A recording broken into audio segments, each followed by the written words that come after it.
સવારે ઉઠીને hair wash કર્યું અને કેમેરા સામે જોઈને થોડું શો ઓફ કર્યું. હેર વોશ કર્યા અને પછી એનર્જી લોસ કરવાનો ટાઈમ આવી ગયો.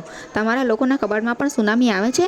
મારે તો અમુક વાર કપડાનો કબાટ ખોલતાની વારમાં જ ખોલો એટલે તમારા પર હુમલો કરવા તૈયાર જ થઈ ગયા હોય આમ એટેક કરે છે. પછી કપડાને થોડું સમજાવું કે ભાઈ અટેક નહીં કરવાનો, યુદ્ધ નથી કરવું, આપણે શાંતિથી રહેવાનું છે. પછી શાંતિથી આ કામ કરવા માટે તૈયાર થવું પડે અને મેન્ટલી પ્રિપેર થવું પડે. આના માટે તો બહુ મોટી પરીક્ષા છે.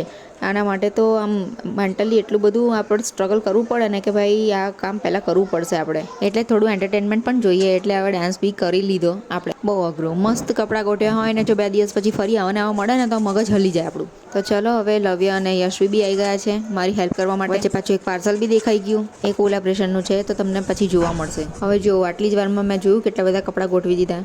ના મેં સ્પીડ નહીં વધારી, હા, જૂઠું નહીં બોલવાનું. લાસ્ટવાળું ખાવાનું ઇગ્નોર કરજો. ગેલેરીમાં જાણે ઘર જ બનાવી દીધું છે આ બે. શું ચાલે છે બેવનું? હવે થોડું આણંદની ગલીમાં ફરવા નીકળી. ત્યાં દેખાઈ ગઈ પાણીપુરી. એટલે પાણીપુરી રસ્તામાં જો દેખાઈ જાય અથવા તો એની સ્મેલ બી આવી જાય ને તો પછી ખાવી પડે યાર. ના ચાલે આપણે. કોને કોને આવું થાય છે કમેન્ટમાં જરા કહેજો મને બી કે આપણે બી પાણીપુરી લવર છીએ. આમ આઈ લવ પાણીપુરી એવું લખી દેજો. આપણી વાઇબ મેચ થાય છે કે નહીં એ તો જોઈએ કોણ કોણ છે આપણા જેવું.